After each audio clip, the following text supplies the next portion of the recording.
오늘 우리가 함께 볼 말씀은 고린도후서 1장 21절에서 2장 4절까지 말씀입니다. 고린도후서 1장 21절에서 2장 4절까지 함께 합독하시도록 하겠습니다. 그가 또한 우리를 너희와 함께 그리스도 안에서 굳건하게 하시고 우리에게 기름을 부으신 이는 하나님이시니 그가 또한 우리에게 인치시고 보증으로 우리 마음에 성령을 주셨느니라. 내가 내 목숨을 걸고 하나님을 불러 증언하게 하노니 내가 다시 고린도에 가지 아니한 것은 너희를 아끼려 함이라.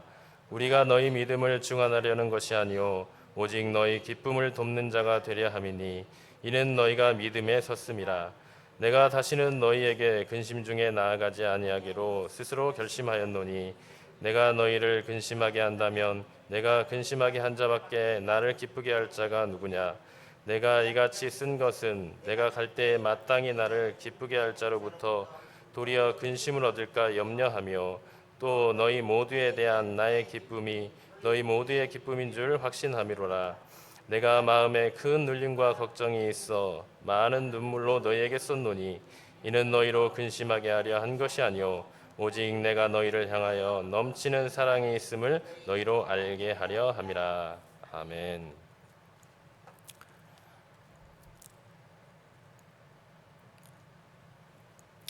어제에 이어 오늘 본문의 내용은 이 사도 바울이 왜 고린도 교회를 가려 했던 그 처음에 여행 일정을 바꾸어서 그 교회를 방문하지 않고 편지로 지금 대신하는지에 대한 해명서라고 할 수 있습니다. 지난 시간에 우리가 잘 살펴보았듯이 당시 고린도 교회는 거짓 교사들이 고린도 교회에 들어와서 사도 바울의 인격과 이 사도성에 대해 문제를 삼고 비난을 일삼아서 교회에 혼란을 야기하고 있었습니다. 그렇지 않아도 어떻게 하든지 이 사도 바울에게 흠집을 낼까 기회를 노리고 있는 사람에게 사도 바울이 고린도 교회를 방문하겠다고 분명히 말을 했었는데 방문하지 않고 이렇게 편지로 대신하는 것에 대해서 하나의 건수를 이제 발견하게 된 것이죠. 그래서 온갖 비난을 일삼았습니다. 얼마나 사람들을 들쑤시고 다녔는지 처음에는 그럴 리 없다고 이 고린도 교회 성도들이 믿지 않았지만 점차 마음이 흔들려서 나중에는 바울에게 약속했던 그 예루살렘 교회를 위한 헌금까지도 유보하게 되는 그런 심각한 상황까지 가게 되었습니다. 거짓 교사들은 사도 바울이 이 자비랑 선교를 하는 것까지도 이제 비난거리를 삼아서 저거 헌금을 모아서 자기의 사역비로 유용하고 있는 거 아니야 하고 비난을 했던 것입니다.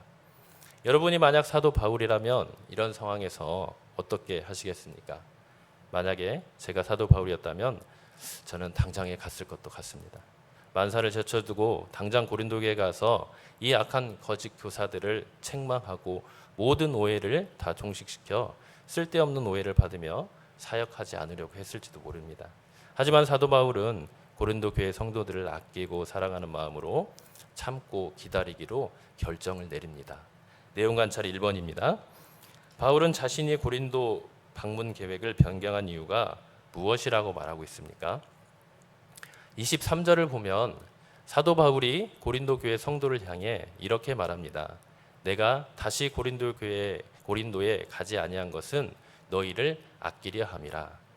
사실 사도 바울은 고린도 교회를 방문한 바가 있고 그리고 고린도 전서라는 1차 편지를 통해서 그들의 잘못이 무엇인지 이미 1차적으로 처리한 바가 있기 때문에 사도 바울은 다시는 근심 중에는 고린도 교회를 방문하기를 원치 않고 있었습니다.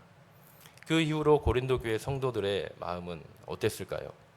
그 1차 편지로 인해서 모든 문제가 해결되고 어느 정도 안정과 평강을 되찾긴 했지만 그 문제 해결을 위해 이미 바울이 그들을 견책하고 책망하며 치리를 했기 때문에 그들의 마음은 많이 아파하고 그로 인한 생채기가 가시지 않았을 상태였을 것입니다.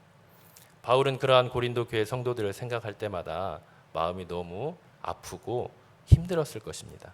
그래서 1절에서 2장 1절에서 4절을 보면 바울의 마음이 계속 근심 중에 있다. 큰 눌림과 걱정이 있다고 말을 하고 있는 것입니다.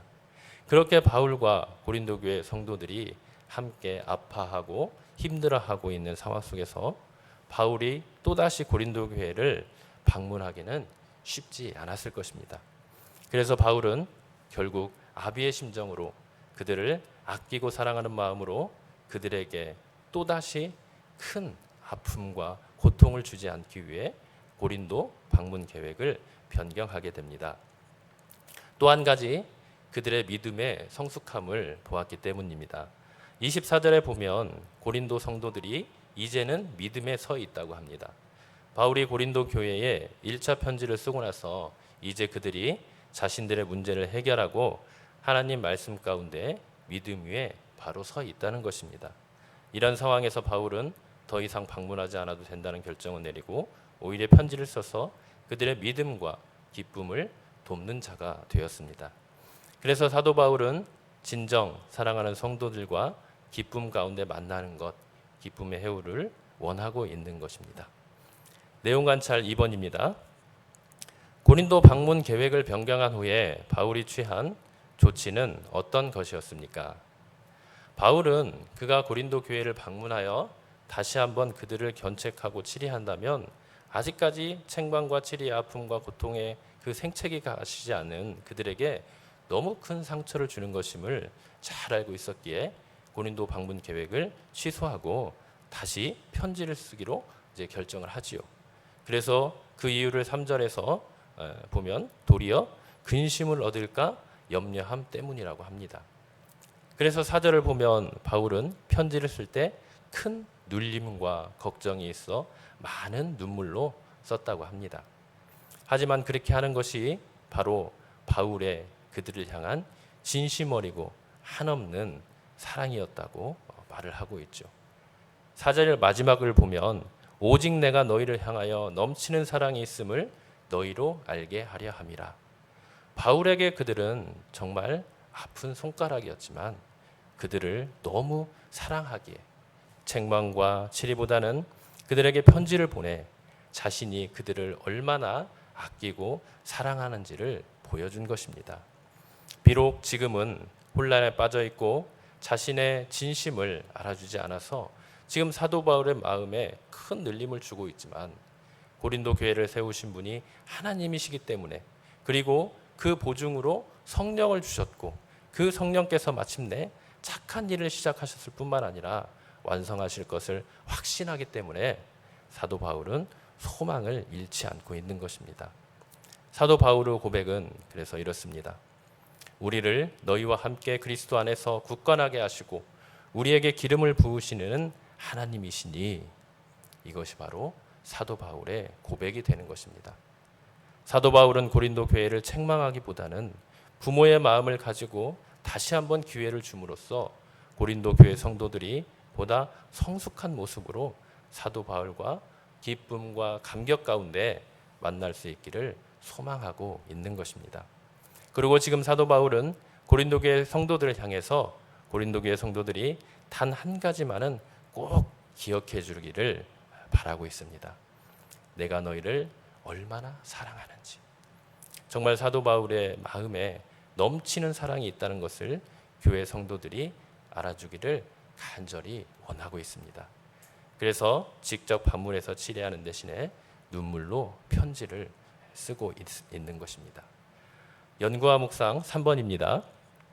자신의 기쁨이 되어야 할 자를 꾸짖어 근심하게 하는 것에 대해 바울의 심정은 어떠했다고 생각됩니까? 누군가를 인내하면서 사랑하고 기다린 것은 결코 쉽지 않습니다. 사도 바울에게 고린도 교회 성도들은 정말 자신에게 아픈 손가락이었다고 했죠. 우리도 그렇습니다. 우리 자녀들 중에 건강하고 무슨 일이든 잘하는 자녀보다는 어디가 아프고 연약하고 문제가 있는 자녀에게 더욱 관심이 가고 평소에 그 자녀를 생각할 때마다 마음이 아려오지 않습니까? 사도 바울에게 고린도 교회 성도들은 그런 존재였습니다. 그래서 더더욱 마음이 가고 아려오며 관심과 애정이 가는 성도들이었습니다. 그래서 사도 바울은 고린도 교회 성도들에게 마음의 큰 눌림과 걱정을 감수하고서도 눈물로 편지를 쓰고 있다고 말을 합니다. 바로 우리 주님의 마음을 닮은 것입니다. 우리 주님은 저와 여러분이 아직 죄인 되었을 때에 십자가에 달려 죽으심으로 하나님 아버지께서 우리를 향해 갖고 계시는 그 사랑을 확실하게 증명해 주셨습니다. 사도 바울이 고린도 교회 성도들을 사랑한다는 말을 하기 위해서 눈물로 편지를 썼다면 우리 하나님 아버지께서는 저와 우리를 사랑한다는 말을 온전히 표현하시기 위해서 그리스도의 보혈의 피로 편지를 쓴 것입니다.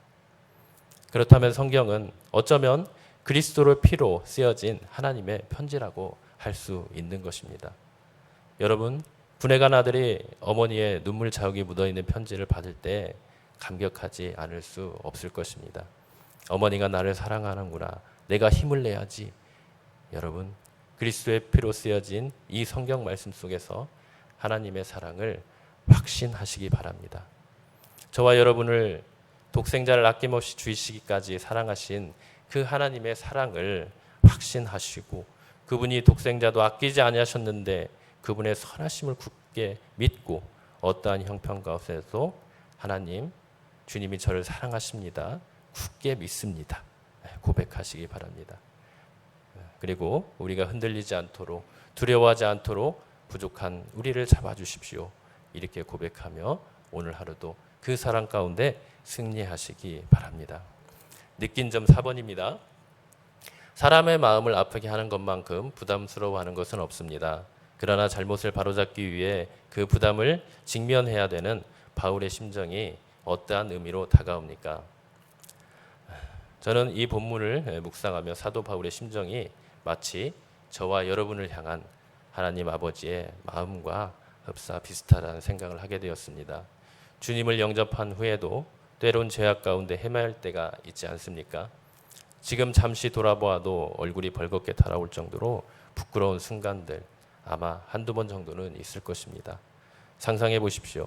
만약 그때 주님이 저와 여러분들을 찾아오셨다면 정말 수치스럽고 부끄러운 가운데 주님을 만날 수밖에 없지 않겠습니까? 그러나 주님은 우리가 마음을 돌이켜 주님께 돌아오기를 참고 인내하시며 기다리는 분이심을 잊지 말기를 바랍니다. 우리를 끝까지 자신의 십자가의 사랑으로 품으시고 그 십자가 앞으로 나와 주님의 대속의 은혜를 입기를 간절히 바라고 참고 인내하시는 분임을 기억하시기 바랍니다. 우리가 아직 죄인 되었을 때 주님은 이 땅에 오셨습니다. 주님의 그 한없는 사랑과 은혜만이 우리를 죄에서 용서함으로 사망에서 생명으로 옮긴 것을 기억하시기 바랍니다. 오늘 사도 바울도 그렇습니다. 어떻게 사도 바울이 자신의 아픔과 고통을 감내하고 그들을 방문하지 않고 인내와 사랑으로 그들을 감싸 안고 품었을까요? 그것은 이미 우리 주님께서 우리에게 보여주신 그 십자가의 피 묻은 사랑이 그의 가슴 속에서 불처럼 활활 타올랐기 때문입니다. 바울은 그 예수님을 다메섹 도상에서 만났고 그분의 십자가의 대속의 사랑과 은혜를 제대로 깨닫게 되었습니다.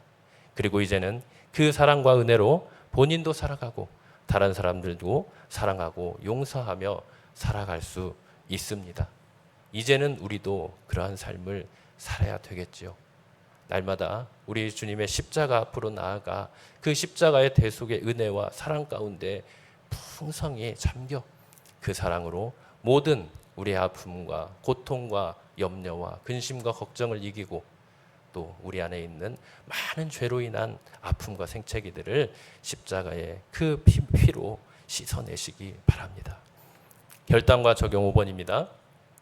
사랑으로 다른 사람을 바로잡는 것은 쉬운 일이 아닙니다. 나는 가족이나 교회에서 이를 어떻게 실천할 수 있겠습니까?